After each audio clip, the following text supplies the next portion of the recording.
Government of Manipur is Silali. Mabu Pava Punba Manganiba, me sing a Dugimapam Haibada, Palaktara Pigani, Haidana Masakangdaba, unknown accused, perpetrator, Aran Batoba, Adu Masak Hayu, Adu Takpangamada, Palaktara Pigani, Haibasi, Adum Taweb, like Mangapini Mamang, the Komram Ratan, Tawada, Lising Kaira, like Mangara Kaure, Magi Kanam Togo Mena, in Bada. Ma Pavangam Dre, Ma Pavangamba, da, Mamma Puntakpada, you hide in the Tawi. Aduna Criminal Procedure Court, Aduga Hosina, BNSS, Hibisi, the Yauri, Matungina, accuse crime Mamma Taure, Hibidi, FR local in the Takunico, Sumnigi missing reported already Pava, Aduna Taba, FR number 90, clause 3, 2025, IPS. Under section 140, clause 1, 142, and 35 BNS. Finally, Hraba, kidnap kinim aroibeti, 140, 142 say, kidnap adu wrongful confinement, to Bokota Sigini. Aduna, Adoragadi, a fire Malay Rabanina. Victim Oiba Adugi Masak Takpada, like Tara Pigani, Hibisi, Ainalan Gadra. Asigi Muta, Mabu Paliba, Puliba, accusing a Dugi Maramakong Takpangamba, Aduda Laktara Pigani. Victim the people do not, victim immun the people who want to compensate the people to Amaniko, or Piba Hibanaba. Adu de Kanan appealing a Doriba, Makangam de Mayaure, Ma Paridro, Masom the Chaki by Uyashina Kana, some Pulga came to Sangi,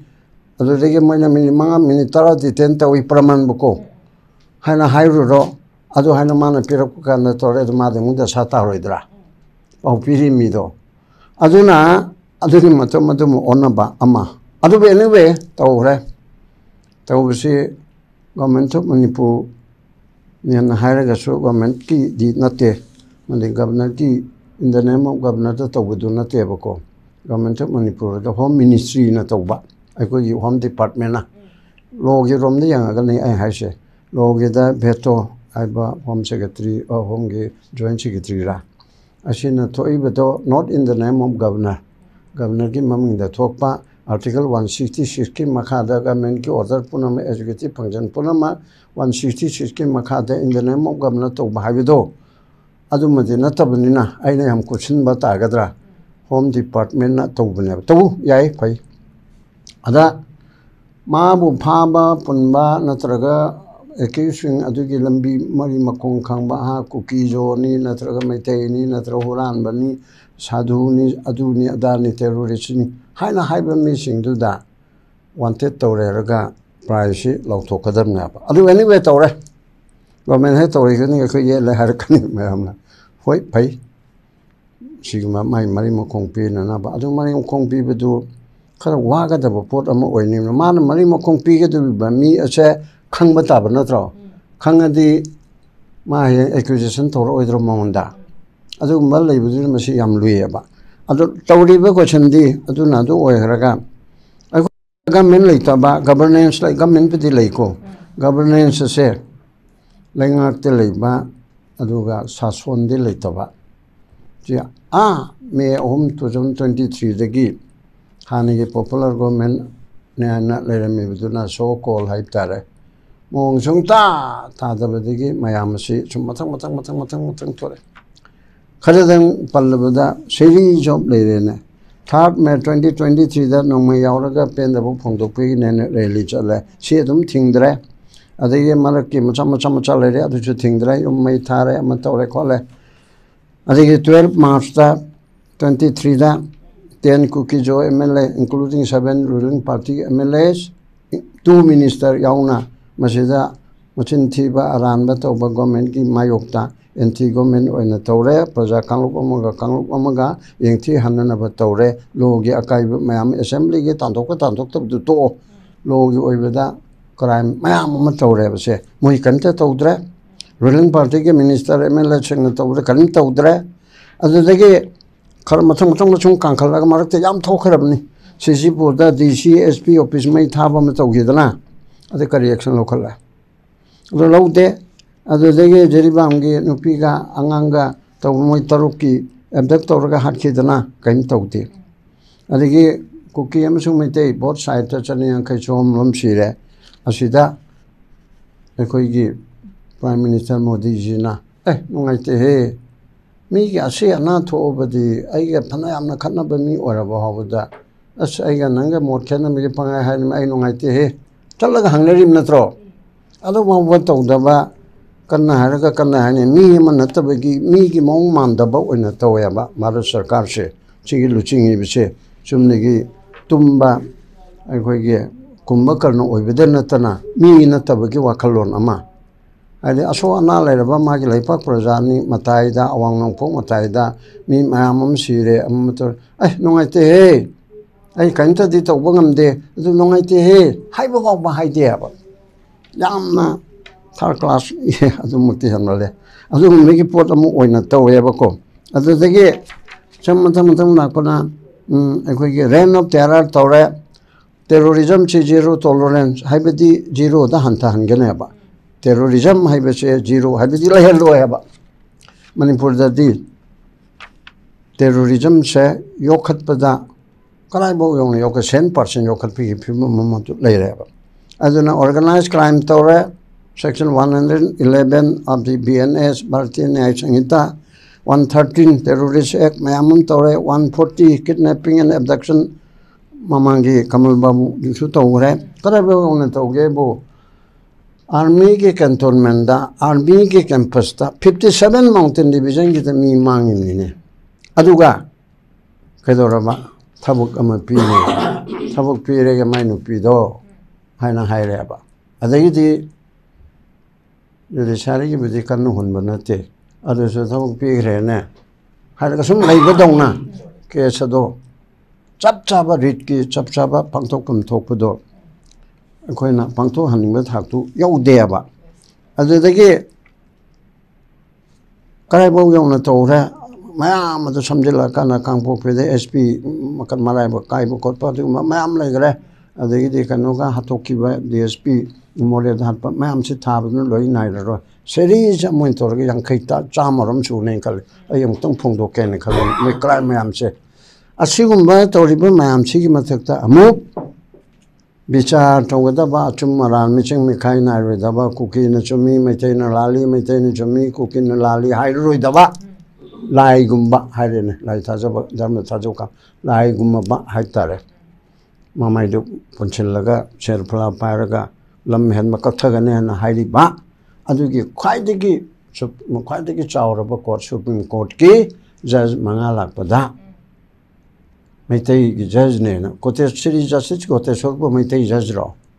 madi Manipur dagi khallaga Jammu Kashmir da chief justice oigibani maitai oina nate hoi ekoi Manipuri machane habi ya North Eastern machane habi ya ase Jammu Kashmir da tawni Jammu Kashmir dagi chief justice mayam dagi marakte ma Supreme Court ta apam toi haidana khangirim na aduso maitai judge warde yawi rakta phai Kaya na haiba sidik yeng leiba maam hochin sipai lising manga thajindana kari adu yamra gain to godapse to deba baron thokjaba mana pangba mamit tangba makhong tekpa sarkar hena phagadra ne khone khalamya ba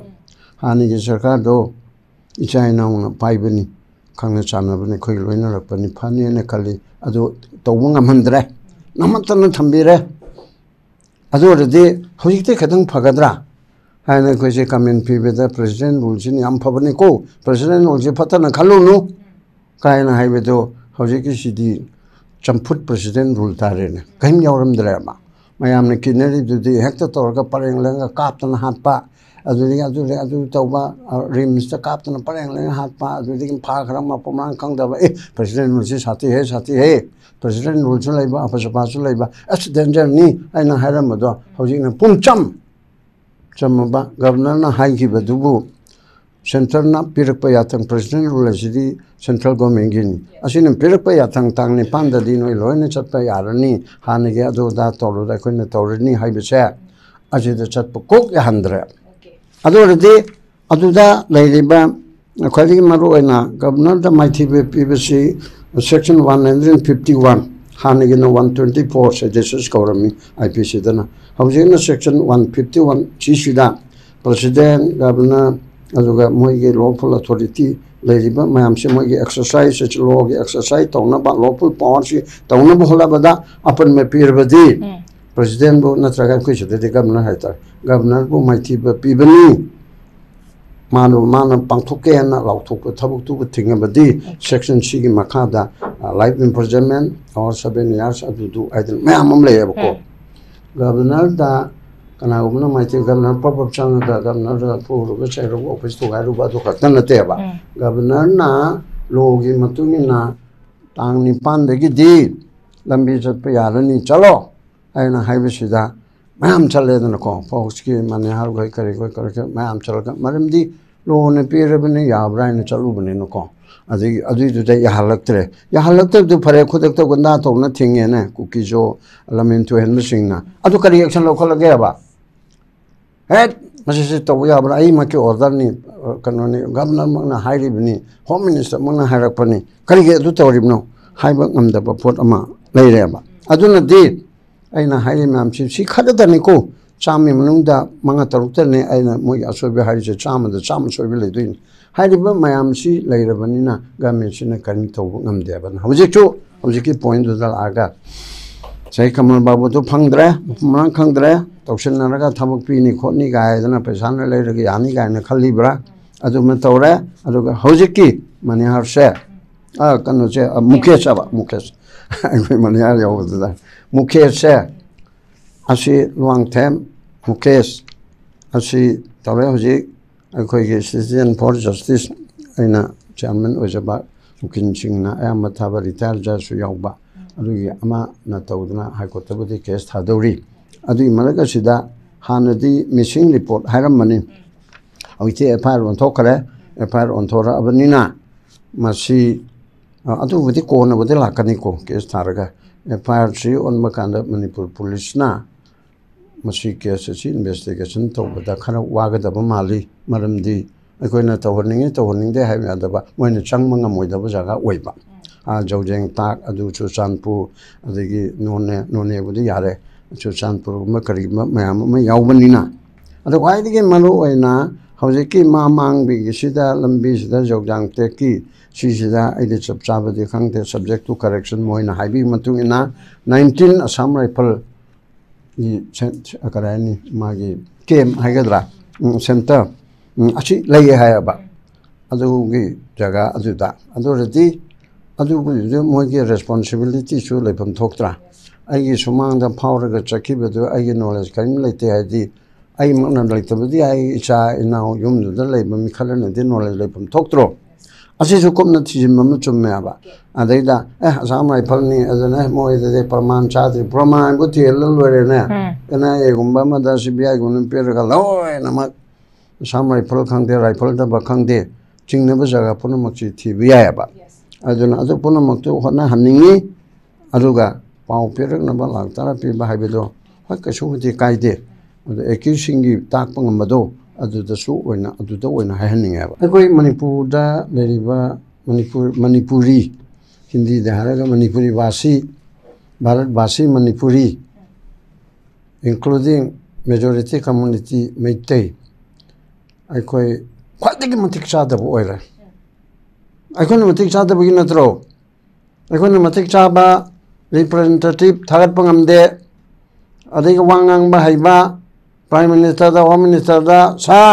जी सु तुम हायो बेबार दु तौगदमनी मणिपुर लाक्ता यारोय काना हाइबा ngamba थौना फाबा लाइरे हाइबा ngakतगी दरकार लेते हाइतबा ngakतगी दरकार लेते मरोन थोकपा how to deal people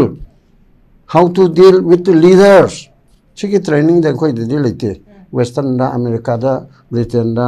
how to speak in public habji school le yabako adigi president prime minister high commissioner मैम थोकरा अखोई दि दो सब्जेक्ट यावबो नतबो नतवयाबा मथंता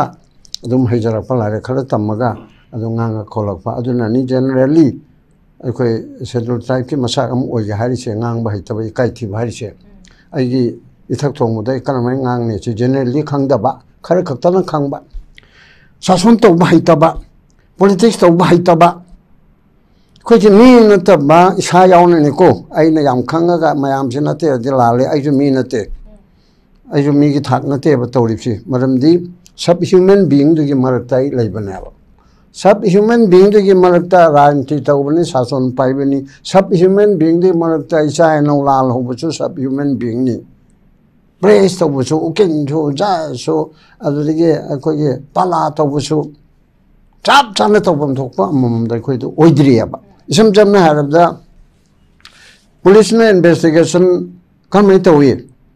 ꯑꯩ ꯄ꯭ꯔꯃꯥꯟ ꯄꯤꯒꯦꯅꯦ ꯔꯥꯍꯨꯜ ꯒꯥꯟꯙꯤꯗꯣ ꯅꯦꯁꯅꯦꯜ ꯍꯦꯔꯥꯜ ꯃꯄꯨꯅ ꯅꯦꯍꯔꯨꯅ ꯊꯝꯃꯝꯕ ꯑꯗꯨꯒꯤ ꯃꯇꯥꯡꯗ ꯀꯩꯅꯣ ꯈꯔ ꯆꯦꯟꯅꯔꯦ ꯈꯣꯠꯅꯔꯦꯅ ꯍꯥꯏꯕꯗꯨꯗ ꯏꯗꯤꯅ ꯀꯔꯤꯅ ꯋꯥ ꯑꯃꯨꯛꯇ ꯍꯪꯒꯦ ꯍꯥꯏꯅ ꯍꯥꯏꯕꯗ ꯋꯥ ꯍꯪꯕꯁꯦ ꯄꯨꯡ 113 ꯍꯪꯉꯦꯕ ꯍꯥꯏꯕꯗꯤ ꯅꯨꯃꯤꯠ 12ꯅꯤ ꯄꯨꯡ 10 ꯅꯣꯡꯃꯗ ꯂꯧꯔꯒ 120 hours ꯑꯁꯦ ꯑꯩꯅ ꯃꯃꯥꯡꯒꯤ ꯐꯣꯔꯃꯔ CMꯗꯁꯨ ꯑꯩ ꯍꯥꯏꯔꯝꯕꯅꯤ ꯀꯩꯅꯣ ꯅꯪ ꯗꯥꯏꯔꯦꯛ ꯐꯥꯏꯌꯦꯅ ꯍꯥꯏꯁꯦ ꯀꯔꯤ ꯀꯣꯏꯁꯟ ꯇꯧꯏ ꯃꯤꯅꯤꯠ 5 ꯈꯛ ꯍꯪꯉꯒ ꯇꯣꯛꯄꯗꯨꯔꯥ ꯑꯩꯅ ꯍꯥꯏꯕꯗꯣ ꯄꯨꯡ 100ꯅꯦꯕ ꯔꯥꯍꯨꯜ ꯒꯥꯟꯙꯤꯗꯣ ꯀ꯭ꯔꯥꯏꯝ ꯇꯧꯕ ꯅꯠꯇꯦꯀꯣ ꯈꯤꯇꯪ ꯆꯦꯟꯅꯕ ꯏꯟꯅꯕ ꯑꯗꯨ ꯄꯨꯡ 100ꯗ ꯇꯧꯔꯗꯤ ꯀꯌꯥꯝ ꯀꯨꯞꯄꯝꯃꯅꯤ ꯑꯌꯨꯛ ꯄꯨꯡ ꯀꯌꯥꯗ ꯍꯧꯒꯠꯂꯤ ꯆꯥꯛ ꯀꯔꯝꯍꯥꯏꯅ ꯆꯥꯏ ꯌꯥ ꯀꯔꯝꯍꯥꯏꯅ ꯊꯤꯜꯂꯤ ꯑꯗꯨ ꯇꯧꯏ ꯑꯗꯨ ꯅꯪꯒꯤ ꯅꯅꯥꯛꯇ ꯀꯅꯥ ꯆꯪꯏ ꯀꯔꯤ ꯇꯧꯏ ꯑꯗꯨ ꯃꯌꯥꯝꯗ ꯌꯥꯎꯔꯒꯗꯕ ꯅꯠꯇ꯭ꯔꯥ ꯑꯩꯅ ꯁꯤ ꯄꯨꯁꯤꯜꯂꯛꯏꯗꯤ ꯃꯤ ꯃꯥꯡꯕꯒꯤ ꯁꯤꯁꯤꯗ ꯖꯧꯖꯥꯡꯇꯦꯛꯀꯤ ꯃꯤ 100ꯗ ꯋꯥ ꯀꯌꯥ ꯍꯪꯈꯔꯦ 100 ꯅꯠꯇꯦꯅꯦ ꯃꯤ 10 ꯅꯠꯇꯦ ꯃꯤ 1ꯗ ꯋꯥ ꯀꯌꯥ ꯍꯪꯈ꯭ꯔꯒꯦꯕ ꯃꯣꯏꯁꯨ ꯑꯦꯀ꯭ꯌꯨꯖ ꯑꯣꯏꯕꯒꯤ ꯅꯠꯇꯦꯀꯣ ꯊꯤꯕꯅꯤꯗꯅ ꯊꯤꯕ ꯍꯥꯏꯁꯤꯗꯤ ꯄꯨꯂꯤꯁꯀꯤ ꯔꯥꯏꯠ ꯂꯩꯌꯦꯕ ꯀꯧꯕ ꯉꯝꯕꯒꯤ ꯔꯥꯏꯠ ꯂꯩꯌꯦꯕ 160 CRPC ꯍꯥꯟꯅꯒꯤꯗꯨꯗ ꯍꯧꯖꯤꯛꯇꯨ ꯑꯃ ꯂꯩꯔꯦ ꯑꯩꯅ ꯑꯣꯐꯤꯁꯥꯔ ꯑꯣꯏꯔꯣ ꯑꯃ ꯃꯣꯏꯁꯨ ꯄꯨꯂꯤꯁꯅ ꯀꯦꯁ ꯃꯤ 3 ꯋꯥ ꯍꯪꯒꯦ ꯍꯥꯏꯕꯁꯤ ꯌꯥꯏꯑꯕ ꯄꯨꯡ ꯀꯌꯥ ꯍꯪꯈ꯭ꯔꯒꯦꯕ ꯑꯗꯩ ꯃꯐꯝ ꯀꯌꯥ ꯆꯠꯈ꯭ꯔꯦ ꯑꯣꯄꯔꯦꯁꯟ ꯀꯗꯥꯏꯋꯥꯏꯗ ꯇꯧꯈ꯭ꯔꯦ ꯑꯃ ꯐꯥꯎꯕ ꯍꯦꯛ ꯇꯧꯔꯝꯃꯣꯏꯍꯦ ꯄꯩꯁꯥ ꯊꯥꯅꯕ ꯌꯥꯏ ꯑꯗꯣ ꯍꯧꯖꯤꯛꯇꯤ ꯑꯗꯨꯒꯤ ꯂꯝꯕꯤꯗꯤ ꯂꯩꯇꯕ ꯅꯠꯇꯦꯀꯣ ꯍꯥꯏ ꯀꯣꯔꯠ ꯅꯠꯇ꯭ꯔꯒ ꯁꯨꯄ꯭ꯔꯤꯝ ꯀꯣꯔꯠꯇ ꯀꯦꯁ ꯊꯥꯕꯗ ꯔꯤꯄꯣꯔꯠ ꯄꯤꯔꯛꯎ ꯏꯟ ꯗꯤꯇꯦꯜ ꯃꯁꯤ ꯐꯥꯎꯕꯗ ꯍꯧꯖꯤꯛ ꯐꯥꯎꯕꯗ ꯑꯣꯏꯔꯤꯕꯁꯦ ꯃꯁꯤꯒꯤ ꯂꯃꯥꯏ 100ꯒꯤ ꯔꯤꯄꯣꯔꯠ ꯄꯤꯔꯛꯎ 200ꯒꯤ ꯔꯤꯄꯣꯔꯠ ꯄꯤꯔꯛꯎ ꯄꯔꯃꯥ ꯑꯃ ꯀꯦꯁ ꯗꯥꯏꯔꯤ ꯄꯨꯔꯛꯎ ꯑꯩꯅ ꯑꯗꯨꯗ ꯈꯪꯒꯅꯦꯕꯀꯣ ꯑꯗꯨꯃꯗꯤ ꯇꯧꯗ꯭ꯔꯤ ꯑꯗꯨꯅ ꯏꯟꯚꯦꯁꯇꯤꯒꯦꯁꯟ ꯇꯧꯕ ꯄꯨꯂꯤꯁꯅꯤ ꯀꯔꯤ ꯏꯟꯚꯦꯁꯇꯤꯒꯦꯁꯟ ꯇꯧꯕ ꯍꯥꯏꯔꯣꯏꯗꯣꯏꯅꯣ ꯅꯪꯅ ꯎꯀꯤꯜꯅꯤ ꯍꯥꯏꯔꯒ ꯄꯨꯂꯤꯁꯅ ꯇꯧꯕ ꯅꯪꯅ ꯍꯦꯛꯇ ꯈꯪꯖꯤꯟꯕ꯭ꯔꯥ ꯍꯥꯏꯕꯗꯤ ꯍꯥꯏꯕ ꯌꯥꯏ ꯑꯁꯣꯝꯗ ꯃꯄꯥꯟꯗ ꯇꯧꯅꯔꯤꯕꯁꯦ ꯑꯁꯣꯝꯒꯤ ꯏꯟꯇꯦꯂꯤꯖꯦꯟꯁꯁꯤꯡꯅ ꯇꯧꯔꯤꯕ ꯑꯁꯣꯝꯒꯤ CIDꯁꯤꯡꯅ ꯇꯧꯔꯤꯕ ꯃꯃꯥꯡꯉꯩꯗꯁꯨ ꯏꯟꯇꯦꯂꯤꯖꯦꯟꯁ ꯕ꯭ꯌꯨꯔꯣꯒꯤ ꯇꯧꯕꯗ ꯌꯥꯝ ꯍꯪꯉꯤꯅꯦ ꯁꯦꯡꯅ ꯍꯥꯏꯔꯕꯗ ꯆꯍꯤ 10-30ꯃꯨꯛꯀꯤ ꯃꯃꯥꯡꯗ ꯑꯩꯈꯣꯏꯒ ꯍꯖꯔ ꯂꯥꯜꯍꯧꯕꯒ ꯋꯥꯔꯤ ꯂꯥꯜꯍꯧꯕꯒꯤ ꯂꯦꯞꯄ ꯎꯀꯤꯜꯅꯤꯒ ꯍꯥꯏꯗꯅ SIBꯒꯤ IBꯒꯤ ꯃꯅꯤꯄꯨꯔꯗ ꯂꯩꯔꯝꯕ ꯃꯀꯣꯛ ꯍꯧꯖꯤꯛꯄꯨꯗꯤ ꯔꯤꯇꯥꯌꯔ ꯇꯧꯈ꯭ꯔꯦ ꯁꯣꯂꯪꯀꯤ ꯅꯣꯂꯪꯀꯤ ꯂꯩꯔꯤ ꯃꯌꯥꯝꯁꯦ ꯂꯥꯛꯇꯅ ꯊꯦꯝꯗꯅ ꯈꯣꯠꯇꯅ ꯁꯥꯔ ꯁꯤ ꯃꯇꯥꯡꯗ ꯀꯩꯗꯧꯏ ꯑꯗꯨꯒꯨꯝꯕ ꯅꯪꯅ ꯂꯦꯞꯄꯤꯕ ꯑꯟꯗꯔꯒ꯭ꯔꯥꯎꯟꯗꯨꯒꯤ ꯃꯇꯥꯡꯗ ꯀꯩꯅꯣꯝꯇꯗ ꯍꯥꯏꯕꯤꯌꯨ ꯅꯪ ꯀ꯭ꯂꯥꯏꯟꯗꯨꯅ ꯀꯩꯗꯧꯏ ꯑꯩ ꯁꯨꯝ ꯈꯪꯉꯤꯕꯅꯤ ꯑꯩꯅ ꯄꯨꯊꯣꯔꯛꯏꯗꯤ ꯀꯩꯅꯣꯗ ꯌꯥꯝ ꯀꯨꯞꯅ ꯍꯪꯉꯦꯕ ꯌꯥꯝ ꯀꯨꯞꯅ ꯊꯤꯑꯕ CIDꯁꯤꯡꯅ ꯌꯨ ꯊꯛꯄ ꯄꯥꯝꯕ ꯃꯤꯅ ꯌꯨ ꯄꯤ ꯅꯣꯏ ꯂꯩꯀꯥꯏꯒꯤꯁꯦ ꯑꯁꯤꯗ ꯊꯣꯛꯄꯗ ꯑꯩꯉꯣꯟꯗ ꯔꯤꯄꯣꯔꯠ ꯄꯤꯔꯛꯎ ꯑꯗꯒꯤꯗꯤ ꯀꯩꯅꯣꯗ ꯀꯛꯆꯤꯡꯗ ꯂꯩꯕ ꯅꯪꯅ ꯑꯗꯨꯒꯤ ꯔꯤꯄꯣꯔꯠ ꯄꯤꯔꯛꯎ ꯌꯥꯝ ꯌꯥꯝꯈ꯭ꯔꯦ ꯉꯁꯥꯏ ꯑꯃꯟꯇꯅꯁꯨ ꯍꯥꯏꯅ ꯏꯟꯇꯦꯂꯤꯖꯦꯟꯁꯁꯦ ꯌꯥꯝ ꯇꯧꯕ ꯉꯝꯃꯦ ꯃꯉꯣꯟꯗ ꯐꯥꯕ ꯉꯝꯗꯕ ꯐꯥꯕ ꯍꯥꯏꯗꯤ ꯌꯥꯔꯣꯏꯗꯕ ꯃꯤꯅ ꯊꯦꯝꯃꯤꯗꯣ ꯉꯥ ꯄꯤꯗꯣ ꯌꯨ ꯄꯤꯗꯣ ꯑꯗꯨꯗꯒꯤ ꯁꯥ ꯄꯤꯗꯣ ꯑꯗꯨꯗꯒꯤ ꯁꯦꯡꯅ ꯍꯥꯏꯔꯕꯗ ꯅꯨꯄꯤ ꯃꯁꯛ ꯐꯖꯕ ꯌꯦꯡꯍꯜꯂꯤꯗꯣ ꯄ꯭ꯔꯃꯥꯟ ꯑꯃꯅꯤ ꯑꯔꯥꯟꯕ ꯇꯧꯍꯟꯕꯗꯤ ꯅꯠꯇꯕ ꯍꯥꯏꯗꯤ ꯃꯥꯒꯤ ꯑꯦꯗꯖꯁꯇꯨ ꯇꯧꯅꯅꯕ ꯄ꯭ꯔꯃꯥꯟ ꯑꯃ ꯂꯩꯌꯦ ꯑꯩꯅ ꯃꯤ ꯑꯃꯗ ꯌꯥꯍꯟꯒꯦ ꯍꯥꯏꯔꯗꯤ ꯃꯤꯗꯨꯅ ꯑꯩꯕꯨ ꯀꯧꯅꯤꯡꯕꯣꯏ ꯀꯧꯅꯤꯡꯗꯕꯣꯏ ꯇꯧꯔꯗꯤ ꯃꯣꯏꯒꯤ ꯀꯩꯅꯣꯒꯤꯗꯁꯨ MUAꯒꯤꯗꯁꯨ ꯌꯥꯎꯔꯤꯕꯅꯤ ꯃꯤꯁꯦ ꯑꯩ ꯀꯔꯝꯍꯥꯏꯅ ꯐꯥꯅꯤ ꯑꯩꯁꯦ ꯀꯧꯅꯤꯡꯕ ꯀꯧꯅꯤꯡꯗꯦꯅ ꯇꯧꯕꯁꯦ ꯃꯅꯤꯍꯥ ꯀꯝꯗꯧꯔꯤ ꯇꯥꯃꯣ ꯅꯨꯡꯉꯥꯏꯖꯔꯦ ꯍꯥꯏꯒꯤ ꯆꯠꯀꯠꯇꯣ ꯉꯥꯏꯈꯣꯅꯦ ꯅꯪ ꯅꯆꯥꯅꯨꯄꯤꯗꯣ ꯍꯟꯗꯛꯇꯤ ꯐꯥꯁ ꯇꯥꯏꯌꯦꯅꯦ ꯍꯥꯏꯗꯣ ꯃꯥꯏ ꯏꯟꯇꯔꯦꯁ ꯊꯣꯛ ꯍꯥꯏꯕ ꯑꯣ ꯆꯨꯝꯃꯤꯅꯦ ꯈꯔ ꯑꯗꯨꯝ ꯍꯣꯠꯅꯕꯅꯤ ꯑꯁ ꯍꯟꯗꯛꯇꯤ ꯅꯨꯄꯥ ꯑꯐꯕ ꯑꯃ ꯂꯩꯔꯦ ꯑꯗꯨꯗ ꯄꯤꯁꯤꯅꯦ ꯇꯥꯅ ꯌꯥꯏꯅꯦ ꯑꯗꯨꯒ ꯑꯩ ꯑꯃꯨꯛꯇ ꯅꯪ ꯎꯅꯅꯤꯡꯉꯤꯅꯦ ꯌꯥꯏꯌꯦ ꯇꯥꯅ ꯑꯩ ꯍꯌꯦꯡ ꯂꯥꯛꯆꯒꯦ ꯇꯣ ꯃꯥ ꯐꯥꯔꯤꯕꯅꯤ ꯑꯗꯨꯝ ꯍꯥꯏꯅ ꯏꯟꯇꯦꯂꯤꯖꯦꯟꯁꯇꯁꯨ CIDꯁꯨ ꯑꯩꯈꯔ ꯈꯪꯉꯦꯕꯀꯣ ꯃꯣꯏ IB ꯅꯨꯡꯕꯤ ꯂꯣꯏꯅ ꯃꯣꯏꯅ ꯍꯪꯅꯤꯡꯕꯗꯣ ꯑꯩꯉꯣꯟꯗꯒꯤꯗꯤ ꯃꯣꯏꯅ ꯂꯧꯊꯣꯛꯀꯗꯕꯗꯤ ꯑꯝꯇ ꯂꯧꯗꯦ ꯑꯗꯨ ꯑꯣꯏꯔꯁꯨ ꯃꯣꯏꯒꯤ ꯅꯦꯆꯔꯁꯦ ꯑꯩ ꯈꯪꯉꯦꯕ ꯁꯤ ꯍꯥꯏꯕ ꯐꯔꯤꯕ ꯐꯠꯇꯕ ꯈꯪꯗꯦ ꯑꯗꯨꯅ ꯑꯗꯨꯒꯨꯝꯕꯒꯤ ꯄꯣꯠ ꯂꯩꯕꯅꯤꯅ ꯆꯞ ꯆꯥꯅ ꯊꯤꯕꯝ ꯊꯣꯛ ꯍꯧꯖꯤꯛꯇꯤ ꯏꯟꯚꯦꯁꯇꯤꯒꯦꯁꯟꯅꯤ ꯉꯁꯥꯏ ꯃꯌꯥꯝ FIR ꯑꯣꯏꯔꯦ ꯆꯨꯝꯅꯒꯤ ꯃꯤꯁꯤꯡꯗꯨ ꯅꯠꯇ꯭ꯔꯦ FIR ꯑꯣꯏꯔꯕꯗꯤ